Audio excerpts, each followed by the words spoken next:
Pawan Kalyan is a part and parcel of NDA. How can you separate him? ఏ రాష్ట్రంలో ఉంటుంది వారు? ఎన్డీఏ భాగస్వామ్య కూటమిలో ఉన్నారు, ఉంటారు.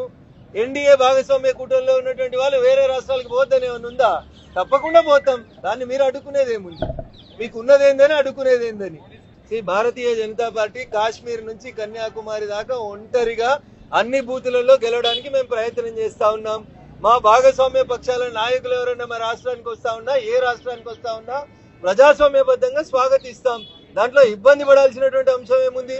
అట్లాంటి అదే కాంగ్రెస్ పార్టీ బిల్లు పెట్టిన రోజు అదే లగలపాటి పెప్పర్ స్ప్రేలు కొట్టిండు. మరి తెలంగాణ బిల్లు వద్దన్నాడు. మరి పొన్నం దానికి కూడా సమాధానం చెప్పాలి కదా. వద్దనేటోళ్ళు వద్దంటేనే ఉంటారు. వచ్చింది కదా రాష్ట్రం, సాకారం అయింది కదా, పాలించి దానికి మంచి ప్రజలకి మేలు చేయాలనేది కాంగ్రెస్ పార్టీకి ఈ సందర్భంగా నేను చెప్పేటువంటి సూచన. లగడపాటిని హైదరాబాద్ రాణిస్తలేదా కాంగ్రెస్ పార్టీ?